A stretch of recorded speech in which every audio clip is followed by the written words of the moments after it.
Hey everybody, welcome to the SkyLounge here to review some Vegas Golden Knights action as we lose in a shootout, lost against the Boston Bruins 3-2, and some fun tidbits of this game, boys and girls. Yes, the healthy scratches were again Zikov.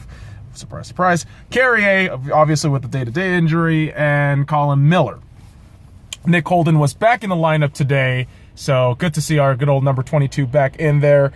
This game was actually nationally broadcasted via NBCSN, so all the USA folks got to watch us live, which is great. Kurt Busch was in the house in the first period, you know, doing the little fucking tornado call machine thing. I don't know what the fuck that thing's called, but it's great. It makes a lot of fucking noises.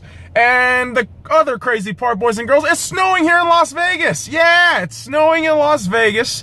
And who says we're not a fucking hockey town, right? We got snow, we got rain, we got all this shit, and we got hockey. So, in the first period, early penalty for Las Vegas, 4 minutes and 58 seconds in, a high sticking by Schmidt. We were able to kill that penalty, no problem. But a couple minutes later, 11 minutes and 17 seconds in, Boston with the goal,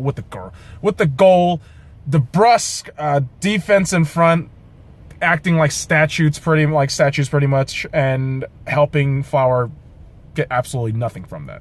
And so Vegas getting on the power play a couple minutes later, 14 minutes and 24 seconds, and it was a tripping call on Boston. Had great chances, but missed. And it was so many of these shots were just above the goalpost, and it was just so frustrating to watch that shit happen. And fortunately for Vegas, before the period ended, they had this momentum goal, I feel, 18 minutes and 24 seconds. And Riley Smith putting the pressure on the offense, Eakin with a slap shot, and you know, Smith just able to deflect that one in. And you end the period, and you would think both teams obviously starting fast and quick, but Vegas looked the more aggressive side.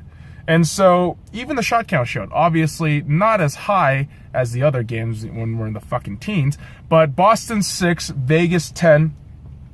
And we move on to the second period, where this was kind of the frustrating part about this period, where Vegas looked like they were aggressive, but they just couldn't stay disciplined. 2 penalties, 6 minutes and 12 minutes. Fucking too many men on the ice for one. And then McNabb just doing something stupid like holding. And despite the penalties that we were taking in, Vegas had a lot of shorthanded shots. Vegas was actually out shooting fucking Boston on the penalty kill, which was kind of crazy. And it looked like Boston's defense was kind of in that lull state. And so Vegas, again, playing aggressive all throughout this period. And again, the shot count showed in that second period, 12-8, 8 for Boston. And as soon as the third period opens, it looked like Boston wanted to send a different message out. And 1 minute and 9 seconds in, off of bad line changes, fucking Boston's able to get a goal, get the lead 2-1. And just when Vegas just exasperated and just sighed this kind of discontent from just allowing that goal too easily, 27 seconds later, Nate Schmidt just from the neutral zone all the way in, weaved his way, skated the fuck out of everybody, and gets the goal. Absolutely gorgeous. And if anything, you know, we go to the overtime, we go to shootout, right? I mean, if you want to pinpoint the one fucking play that really credits us getting that point, it's Nate Schmidt's goal. It was absolutely fantastic. And I mean, at least we're responding, but I just hate it when we're a goal down. We got to chase these fucking games, even if you get the goal back 20-some seconds later. But you tied the game in regulation 2-2, and this was a real quick-paced game for both sides, really, which was fascinating to watch. I mean, you have Boston, who's been on a fucking tear. Boston, winning 6 games in a row and like 3 or 4 on the road? Is that right? Now 4. I mean, Jesus fucking Christ. As much as people hate Boston, I only give credit to these guys because they play tough, they play fast, they will get you with your fucking pants down. And so you head into overtime, and you have all these different little lineups, right? You got Marchessault, Pacioretty, and Theodore in the first line there to start off the overtime. And you get a penalty, you get a power play opportunity. 3 minutes left into the overtime. for too many men on the ice for Boston. And unfortunately, Vegas just could not capitalize off of this, because in the power play, what I saw happening a lot was all these intricate plays that was a little too excessive. Carlson just fucking handling the puck way too fucking long. Marchessault with these, I don't know what the fuck Gallant was thinking, trying to, you know, draw a fucking play out, but it just never worked in the power play. And so Vegas outshooting Boston 3-1 in the overtime period. We moved on to the shootout, where I don't want to get into the fine details of this shit, but Boston scores the first, then we missed the first, and Boston misses the second. Well, actually, we were first, so we missed the first, Boston scores the first, we get the second, back and forth and back and forth, back and forth. 6 different shooters. 6. And unfortunately, Vegas in the shootout, I feel like they telegraphed a lot of their shots. And so Halak was able to get the win as the goaltender today, where Marc-Andre Fleury could not.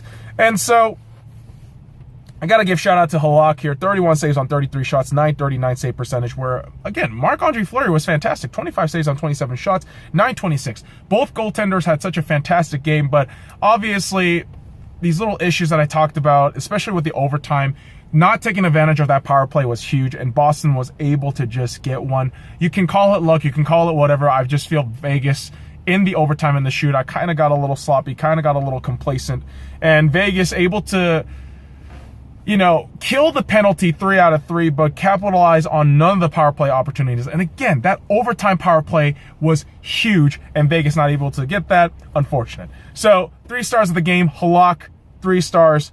Schmidt with the 2-star. Riley Smith with the 1-star. And I question these stars, 3 stars at times, but it's whatever today. My whole takeaway today is the fact that Vegas still gets a point despite nearly choking that game away in the third period, but able to get one back thanks to Nate Schmidt. Again, I feel this whole game, you know, was a big one for us, but not getting the 2 points is a bummer, but getting a point is better than a regulation loss. And again, boys and girls, we've had 5 straight regulation home losses a couple weeks back, right? And so getting a point now, I feel like it's huge. I feel like Gallant can maybe go to the guys and say, listen, you left shit on the table. The next game against Winnipeg on Friday, unfortunately, I won't be able to go to that game. Vegas has to get themselves ready. Vegas has to get themselves mentally prepared, emotionally prepared. And this one's done. We got the point. We're good to go. And now on the snowy-ass day, Vegas can feel like a real fucking hockey town. And maybe Vegas, you know, get to fucking early practice tomorrow, get the goddamn work in, and let's get those fucking 2 points in the next goddamn game. So, boys and girls, follow me at the Sky Lounge and all the links in the description below. Like, comment, and subscribe for more daily contents. Now, fuck off.